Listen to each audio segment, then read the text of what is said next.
Hi, Ho. Hello. Very nice to meet you. I am Nicolas from Italy and I write for Cultura Pop. Hello. First of all, I want to say that I saw the first two episodes of this series and I really loved it. So thank you so much for this interview. Thank you so much. Thank you. First of all, I have some questions for the directors. How did you balance your directorial style with the need to respect Citadel's global vision? Were there any compromises or was the creative freedom? Right from the bat, it was proper full freedom because we did not, when we pitched our idea, it wasn't part of what they were writing at that point, right? They had a certain style, certain story. There was a bit more high-tech, sci-fi, a bit of futuristic.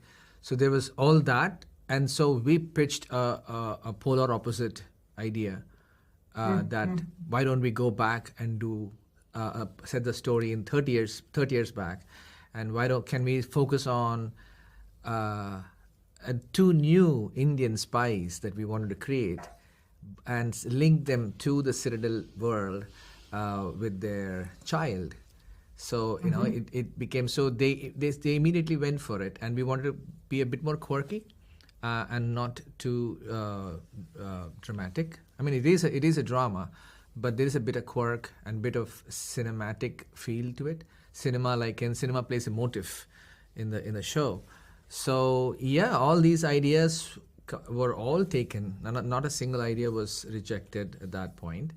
And since then, we've had many Zoom calls, through both 2-3 lockdowns, whatever we had. We went through with them. Yeah. So it's been very supportive, surprisingly easy and supportive. And didn't have to, even our notes that we get on the edits were all like, great, this looks good. What does it mean? Or can we put a subtitle? Can it be a little more clearer on this? That's it. So it was great. Okay. Again, for the directors, the series is set in the 90s.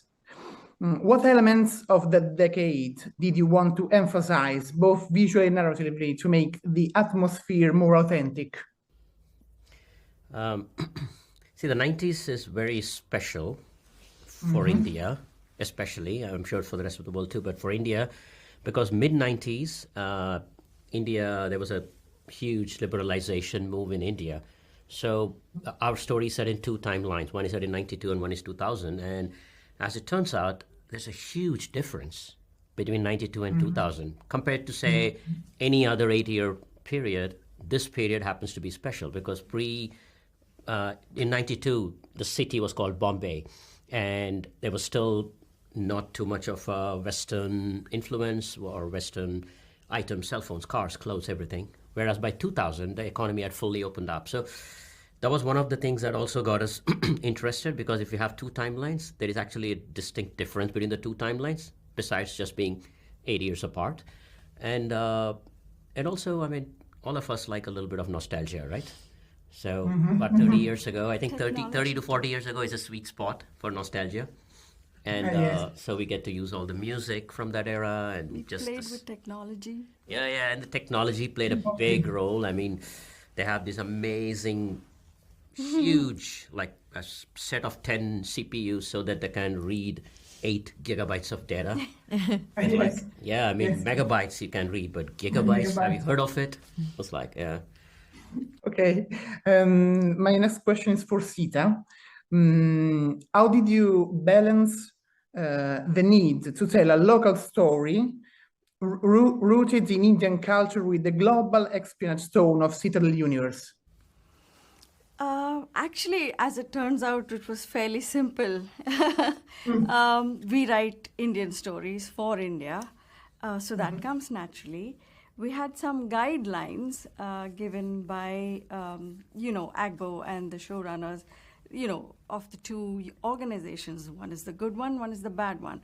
And as long as we don't stray too much outside of those guidelines, we're fine. And like Raj DK said, we had an amazing amount of freedom to tell our story. So it was really simple. Lots of phone calls, lots of texts, lots of lots of conversations, Zoom calls. lots of Zoom calls. In COVID, I remember we used to sit from 7 in the morning India time to about 1 p.m. That was just, yeah, we had nothing else to do. We only had this story to discuss. Okay, another one for Sita. The main characters of the series have complex dynamics.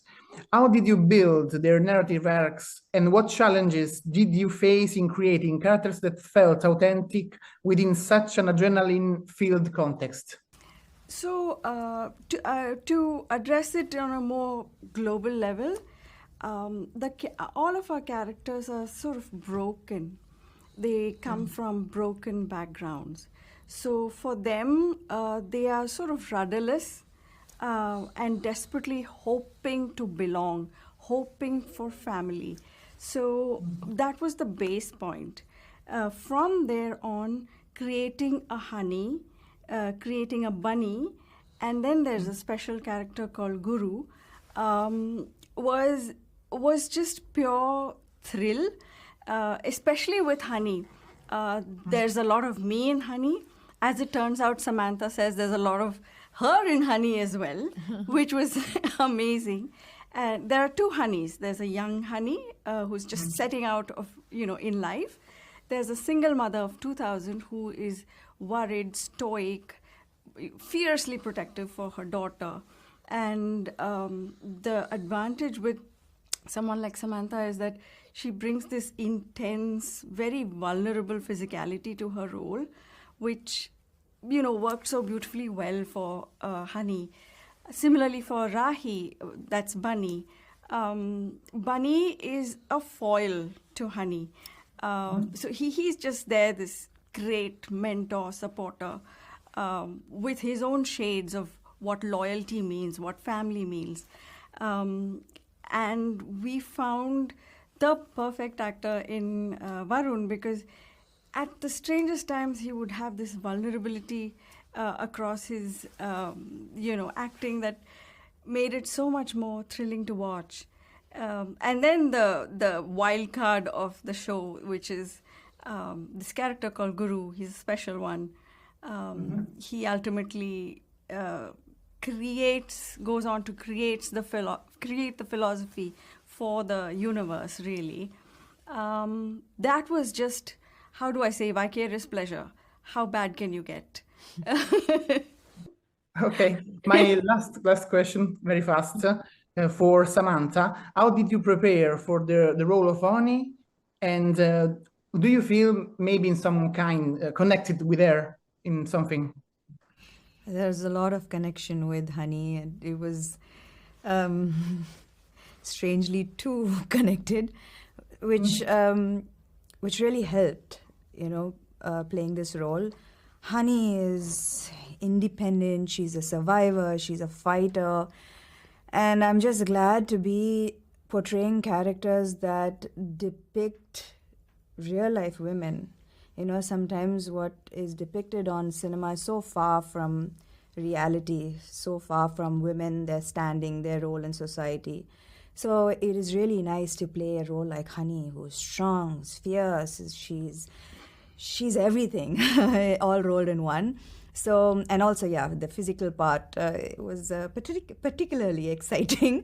I love doing action, and they are pushing me further and further and kind of cementing this action star image. But Honey Bunny has some amazing action sequences, and I did prepare as much as I could for the role, and I'm really looking forward to the audience's reaction, particularly towards the action part.